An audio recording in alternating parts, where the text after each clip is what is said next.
사랑과 은혜가 풍성하신 우리 하나님 아버지 감사합니다. 오늘도 우리 한 사람 한 사람 새벽을 깨우며 하나님께서 새로 우리에게 허락해 주신 하루를 살아갑니다. 오늘도 아버지 하나님을 바라보는 우리들 되게 하여 주시옵소서. 오늘도 예수의 향기를 뿜어내는 우리들 되게 하여 주시옵소서. 오늘도 아버지 하나님 내 생각으로 우리 예수님을 우리 주님을 괴롭게 하는 것이 아니라 하나님의 말씀을 바로 깨달아 그 말씀에 순종함으로 말미암아 예수님을 기쁘게 하는 오늘 하루가 되게 하여 주시옵소서. 감사합니다. 예수님의 이름으로 기도드립니다. 아멘. 요한복음 13장 21절에서부터 30절로 주의 말씀을 증거합니다. 우리 다 함께 보시겠습니다. 능력받는 새벽기도, 응답받는 새벽기도, 성령과 함께하는 새벽기도. 할렐루야. 아멘. 예수님은 하나님의 아들이면서 동시에 인자 곧 사람의 아들입니다. 100% 하나님이시면서 동시에 100% 사람이셨습니다. 우리와 똑같이 배고파하셨고 때로는 피곤해하셨으며 또한 슬퍼하거나 괴로워하셨습니다. 물론 우리의 그것들과는 차이가 있겠지만 예수님은 감정을 가지고 계셨던 사람임에 틀림없습니다. 예수께서 나사로가 죽을 병에 걸려 사경을 헤맨다는 소식을 들었습니다. 예수는 즉시 그 병으로 나사로가 죽을 것이 아니라 하나님 아버지의 영광을 위한 그리고 사람들의 믿음을 위한 병임을 예수는 아셨습니다. 따라서 아직 나사로가 살아있을 때가 아닌 그가 죽고 나서 사흘이 지난 후 나사로의 집에 도착하셨습니다. 예루살렘에서 멀지 않은 베다니에 살았던 나사로의 장례식에 많은 이들이 참석했습니다. 나사로의 시신은 이미 굴로 된 무덤에 안치됐습니다. 그때 마리아가 예수께 나와 예수가 그 자리에 있었다면 나사로가 죽지 않았을 것이라고 말했습니다. 그 자리에 있는 사람들 또한 마리아와 함께 울며 슬퍼했습니다. 예수는 그들을 보시며 비통히 여기셨고 눈물을 흘리셨습니다. 예수님께서는 나사로를 살리기 위해 그 자리에 계셨고 나사로가 이미 살아날 것임을 알고 있었음에도 불구하고 슬퍼하는 이들과 함께 비통히 하셨고 눈물을 흘리셨습니다. 다르게 말하면 그 사람들 때문에 예수님은 비통히 하셨고 그 사람들이 예수님을 울린 것입니다. 또한 공생의 사역을 마치며 이제 십자가 죽음을 목전에 두시고 예수는 괴로워하셨습니다. 하나님이셨지만 철저하게 사람의 몸으로 마주하고 감내하며 겪어야 할 십자가 죽음이 너무도 괴로웠던 것 같습니다. 심지어 예수께서 하나님 아버지께 이 때를 면하게 해달라고 공관복음에서는 이 잔을 자신에게서 옮겨달라고 간청했을 정도로 괴로워했습니다. 자신의 십자가 죽음을 위해 왔음에도 불구하고 그것을 어깨에 짊어지는 것이 너무도 괴로웠습니다. 그런데 예수의 십자가 고통도 예수께서 괴로워하셨던 이유도 사실은 예수님 본인은 아닙니다. 예수가 십자가에 지셔야만 했던 이유, 바로 사람들, 저와 여러분들 때문입니다. 예수님은 자신의 뜻이 아니라 아버지의 원대로 해달라고 간청했습니다. 자신이 슬프고 괴롭고 고통스러움에도 불구하고 우리들로 말미암아 십자가 지는 것이 하나님의 뜻이기에 그와 같이 기도하실 수밖에 없었습니다. 오늘 본문에서 예수는 또다시 괴로워하셨습니다. 이번에는 그저 괴로워했다, 비통해했다가 아니라 심령이 괴롭다고 이전의 괴로움보다 더 심한 괴로움을 호소하셨습니다. 오늘 본문 21절입니다. 예수께서 이 말씀을 하시고 심령이 괴로워 증언하여 이르시되 내가 진실로 진실로 너희에게 이르노니 너희 중 하나가 나를 팔리라 하시니 아멘. 물론 십자가 죽음의 괴로움을 포함하고 있었으리라 추측합니다. 하지만 그것이 전부는 아닙니다. 예수님은 자신을 배신할 가룟 유다로 말미암아 괴로워하셨던 것 같습니다. 그리고 여전히 무지한 제자들로 인하여 심령이 괴로우셨던 것 같습니다. 예수께서 공생의 사역을 마치시고 이제 제자들과 함께 명절 곧 유월절을 보내기 위해서 예루살렘에 계셨습니다. 유월절 만찬 중에 예수께서는 제자들의 더러운 발을 씻겨주셨습니다. 중요한 점은 그 자리에 예수를 이제 곧 팔아버릴 가롯 유다가 함께 앉아 있었습니다. 이미 예수는 가롯 유다가 자신을 팔아버릴 것임을 잘 알고 계셨습니다. 그럼에도 불구하고 그를 선택하신 이유는 그를 사랑하기 때문입니다. 그럼에도 불구하고 그의 더러운 발을 닦아주셨습니다. 이제 그 두 발로 대제사장에게 가서 자신을 팔 것임을 아셨음에도 불구하고 두 발을 깨끗하게 닦아주셨습니다. 두 손으로 가롯 유다의 두 발을 정성스레 닦아주셨습니다. 가장 더러운 발, 그 중에서도 가장 더러운 가롯 유다의 발까지 예수는 품으셨습니다. 하지만 예수는 사람이셨기에 그의 발을 닦으며 그의 심령이 괴로우셨던 것 같습니다. 그를 내치지 않고 그를 끝까지 사랑하셨습니다. 심지어 그가 변하지 않는다고 해도 예수는 그를 끝까지 사랑하셨습니다. 예수는 물론 예수의 얼굴 표정에 대해서 기록하고 있지는 않지만 그저 제 생각입니다만 가롯 유다의 발을 닦으시며 그의 심령은 울고 있지 않았을까 조심스럽게 상상을 해봅니다. 이제 시간이 얼마 남지 않았습니다. 예수님은 제자들에게 그들 중에 한 명이 자신을 팔 것이라고 말씀하셨습니다.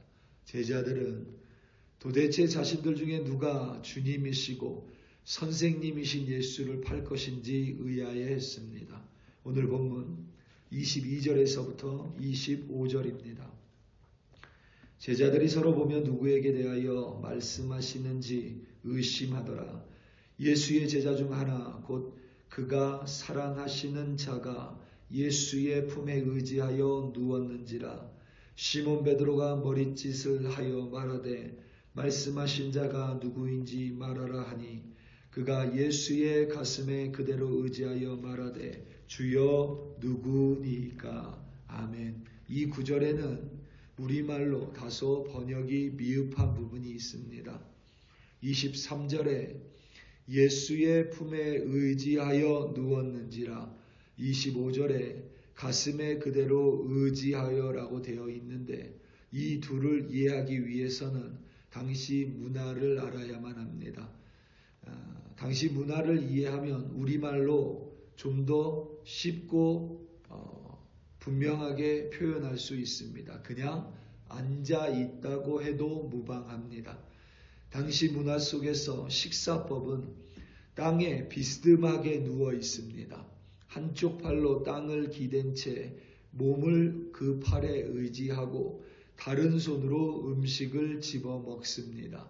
자연스럽게 몸의 일부분들이 겹칠 수밖에 없습니다. 그래서 새 번역 성경은 이 두 부분을 모두 그냥 앉아 있다라고 번역을 합니다. 그리고 헬라어 같은 단어가 요한복음 12장이라든가 또 다른 요한복음에서는 우리말로 그냥 앉다라고 번역하기도 합니다.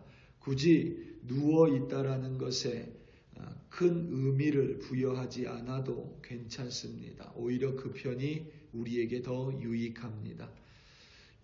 제자들은 예수의 말씀이 무슨 의미인지 도통 이해하지 못했습니다. 누가 예수를 팔 것인지 예수가 사랑하는 자, 곧 요한 사도가 예수께 물었습니다. 이에 예수께서 자신이 빵 한 조각을 적셔서 주는 자라고 분명하게 말씀하셨습니다. 오늘 본문 26절 그리고 27절입니다. 예수께서 대답하시되 내가 떡 한 조각을 적셔다 주는 자가 그니라 하시고 곧 한 조각을 적셔서 가롯 시몬의 아들 유다에게 주시니 조각을 받은 후 곧 사탄이 그 속에 들어간지라. 이에 예수께서 유다에게 이르시되 내가 하는 일을 속히 하라 하시니. 아멘. 예수의 말씀 그리고 이어지는 제자들의 물음, 곧 이어지는 예수의 대답, 어디에도 헷갈리는 부분이 없습니다. 우리처럼 목매한 이들도 이해하는데 전혀 어렵지가 않습니다. 하지만 제자들은 예수의 말씀을 전혀 이해하지 못했습니다. 오히려 자신의 생각대로 이상하게 이해를 해버립니다. 예수님의 말씀은 분명하고 간단 명료한 말씀이신데 제자들은 전혀 깨닫지 못합니다. 게다가 예수께서 빵을 적셔서 떡을 적셔서 가롯 유다에게 줄 때 사탄이 그 속으로 들어갑니다. 이는 가롯 유다는 예수의 말씀을 이해했다는 뜻입니다. 그런데 이해했다고 해서 그것이 바른 행동으로 귀결되지 않음을 가롯 유다는 보여줍니다. 발을 닦아주시는 예수님의 섬김, 자신을 향한 사랑, 자신에게 주신 마지막 기회인 줄 가롯 유다는 알고 있었지만 그의 발은 예수를 팔기 위해 재빠르게 움직이고 있습니다. 이게 바로 예수의 심령이 오늘 본문 속에서 괴로운 이유입니다. 십자가 죽음, 자신의 말을 여전히 깨닫지 못하고 자신의 임의대로 생각하는 제자들, 자신의 말을 깨달았음에도 불구하고 정반대로 행동하는 가롯 유다입니다. 우리 사랑하는 성도 여러분, 우리는 예수를 주님으로 모시고 살아가는 크리스천들입니다. 예수를 닮기 원한다고 기도합니다. 예수의 향기가 나는 자들이 되게 해달라 기도합니다. 그럼에도 불구하고 얼마나 많은 경우 예수님의 십자가 죽음이 내가 아니라 다른 사람 때문에, 얼마나 많은 경우 예수님의 말씀을 내 임의대로 해석해버리고, 얼마나 많은 경우 예수님의 말씀을 깨달았음에도 불구하고 그것을 바르게 행동하지 못하는지 모릅니다. 예수님이 가롯 유다에게 빵을 적셔서 줄 때에 사단이 그에게 들어갔습니다. 예수님의 말씀을 들을 때에도 얼마든지 사단은 우리 안에 들어올 수 있다는 것입니다. 우리로 말미암아 얼마나 많은 경우 예수의 심령을 괴롭게 하는지 모릅니다. 오늘 하루도 예수를 기쁘게 하시고 예수와 동행을 기뻐할 뿐만 아니라 예수를 기쁘게 하심으로 말미암아 예수와의 동행이 그 자체가 기쁨이 되시고, 그리하여 오늘 하루 주님과 함께 승리하시는 여러분들이 되시기를 예수님의 이름으로 축원합니다. 다 함께 기도하시겠습니다. 우리 이 시간 함께 기도할 때에 우리 특별히 콜로라도 스프링스를 위하여 합심하여 기도하겠습니다. 콜로라도 스프링스 가운데 정말 하나님의 뜻을 가지고 우리 한 사람 한 사람이 이 땅에 세워주셨습니다. 특별히 이 땅의 크리스천들이 예수 그리스도를 슬프게 하고 비통하게 하고 예수의 심령을 아프게 하는 자들이 아니라 정말 우리 한 사람 한 사람이 예수를 기쁘시게 하는 자들, 하나님의 마음에 흡족한 자들, 예수님과 함께 동행하며 승리하는 이 땅 콜로라도 스프링스의 그리스도인들 되게 해달라고 우리 다 함께 주여 한번 부르시고 합심하여 기도합니다. 주여. 할렐루야 할렐루야 할렐루야. 아버지 하나님 감사하고 감사합니다. 오늘도 아버지 하나님 말씀으로 우리를 먹여주시고 말씀으로 우리를 채워주시니 감사합니다. 아버지 하나님 알량한 나의 이성으로 하나님의 말씀을 재단하지 않게 하시고 하나님의 말씀을 있는 그대로 깨달을 수 있도록 도와주시옵소서. 그 깨달음으로 다른 유다와 같이 그릇되게 행동하지 않도록 도와주시며 성령의 능력으로 말미암아 바르게 행동할 수 있도록 도와주시옵소서. 예수님께서 십자가에 달리심으로 말미암아 나의 죄 때문에 십자가에 달리심으로 말미암아 그 고통을 받으시고 나의 더러운 발을 깨끗하게 하셨다면 이제 아버지 하나님 복음 들고 나아가는 발이 되게 하여 주시옵소서. 이 땅 콜로라도 스프링스에 우리 그리스도인들을 세워주셨습니다. 아버지 하나님 다른 지역이 아니라 이 땅에 세워주셨다면 이 땅에 하나님과 동행하며 이 땅 가운데 예수 그리스도의 마음을 흡족하게 하는 크리스천이 되게 하여 주시옵소서. 예수님을 닮기를 기도합니다. 예수님의 말씀을 깨닫지 못하면 예수님을 닮을 수가 없습니다. 말씀대로 순종하지 못하면 예수의 향기를 품을 수가 없습니다. 아버지 하나님 말씀을 깨닫고 그 말씀 그대로 순종하므로 말미암아 예수를 기쁘게 하는 우리들, 예수를 비통하게 하고 슬프게 하고 예수를 고난 가운데 다시 몰아넣는 우리들이 되게 않도록 성령 하나님 도와주시옵소서. 할렐루야 할렐루야. 아버지 하나님 감사하고